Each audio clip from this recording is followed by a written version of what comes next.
here we are with Mark Peterson and his beautiful AlphaJet. We're in St. George, Utah, 2023 Jet Blast, and wanted to kind of show you guys what was going on out here, some of the events that you can go to, some of the people that have some really cool jets that are out there that maybe you didn't even know about. So Mark and I have been friends for a while, but I'm going to ask you some questions that I think a lot of people will have for you and for this jet. So Mark, tell us a little bit about yourself first, and how'd you get into this flying such cool stuff? Oh boy, I've been flying a long time. My dad got me flying when I was 6 years old and had me in the seat of some other airplane or other that he had for many, many years. So I grew up in aviation. Yeah. Warbirds were always a childhood dream, and back in 2005 I was lucky enough to have a bunch of things come together and was able to acquire a P-51 Mustang. So I'm taking care of one of those for the last 18 years now and flying those in air shows. And I always wanted to get into jets as well, and although the F-86 was my dream airplane, I happened to run into this airplane at one time, and back in 2007, and just fell in love with the fact that it was a little bit more modern jet than the F-86.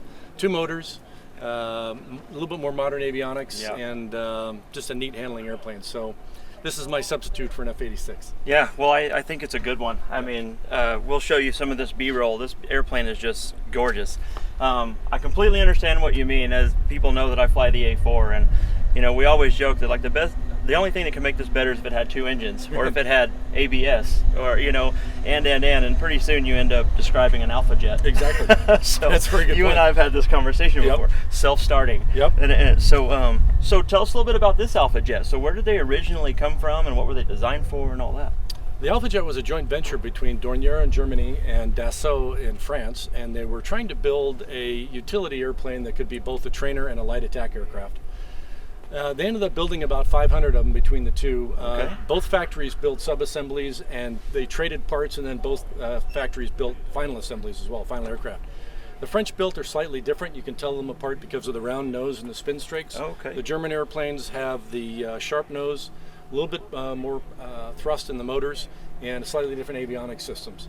But other than that, they're the same basic airplanes. Okay. And this is a German. This is a German-built one. Yeah.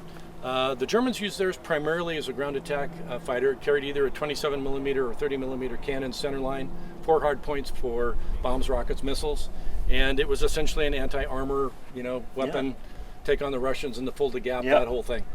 The AlphaJet, as compared to like an A-10, its specialty is kind of a high-low, high profile. So it can go out, get high, get fast, get out to a battlefield a little bit more distant, loiter for a while, go do ground support, ground attack, come back up, come home. Yeah. Whereas the A-10 doesn't quite do that. Right. Yeah. Well. Obviously, the A-10 is a much more potent airplane in terms of armament and capabilities, but this was designed to do for the Germans.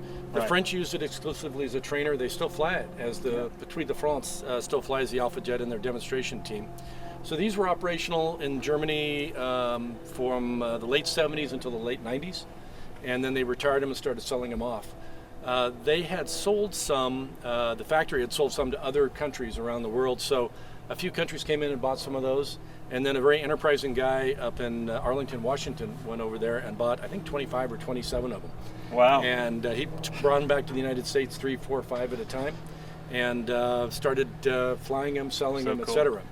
So this airplane happened to be one of his trainers that he used. That's cool. And I happened to be looking at it in 2007, and he was ready to turn it over because he had new airplanes coming in. So I bought it from him. Well, great. So it worked out great. Yeah, most of those 27 have gone to Top Aces up in Canada. I've seen that. As a military contractor. Several of them have gone back to Nigeria to go back into combat. And then we've lost 2 due to ground accidents. Right, so, yeah. Yep. Well, that brings me to another point that I wanted to share with these people, especially with YouTube. I want to share that these are privately owned aircraft these days. Mm-hmm. You know, they've been imported, or maybe they're even U.S., like the F-86 is U.S. Yep. You can actually own these as a civilian, which is proof of everyone here, all of these jets here. There's not a single one that's military. Right. Former military here and all that, but you can actually own these airplanes.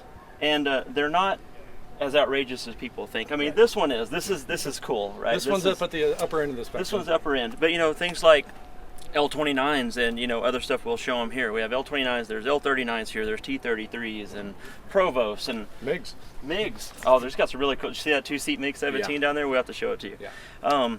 But yeah, these are privately owned aircraft.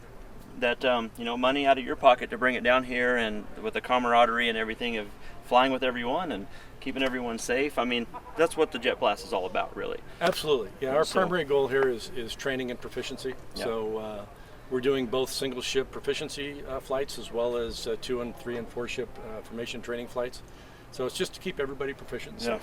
Absolutely. Cool. So the questions everybody wants to know: how fast does it go? How high will it go? How much gas does it burn? Yeah.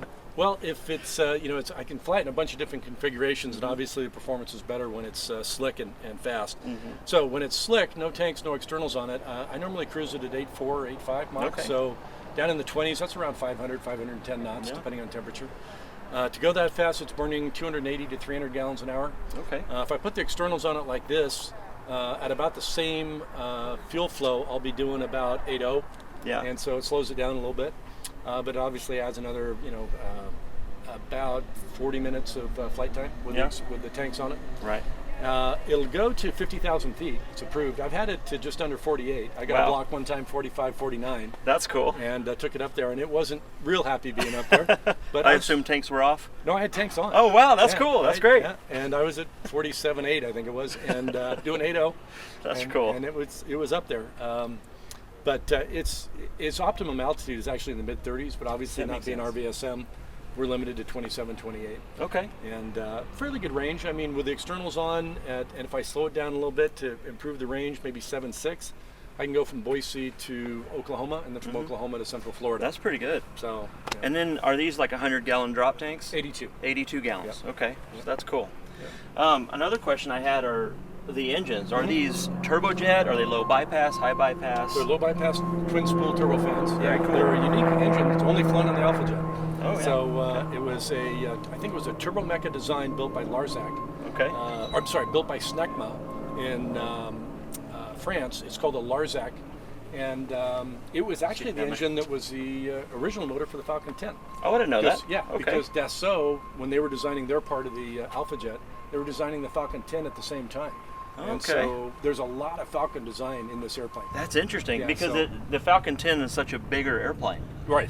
So it's hard to believe you got two of them smashed in there right next to each other. Yeah. Well, a little bit smaller profile than the little bit. than the 731s that they ultimately used on the Right. Falcon 10. Right. I think when the 731s came out, they looked at the fuel specifics at that era and went, no, No. easy change. And I have a feeling that they may have changed the Alpha had they not been internally mounted engines. Out on a pylon, you can change an engine fairly Sure. quickly. Internally, they got Yeah. kind of stuck with it. That makes sense. Well, last question I have for you is, what's the top speed on this in best case? Yeah, it's 0.95 Mach limited. I've had it at 9.2. Yeah. And it's, obviously without the externals on it. And it's perfectly fine at 9.2. It's very, very happy. It takes a little bit of a descent to get it there. But but it's very comfortable at 8.5. Great flying airplane. It's what a good looking airplane too. And if you haven't already, Mark actually flies this in air shows and puts on a beautiful aerobatic routine in this thing, and it's really impressive.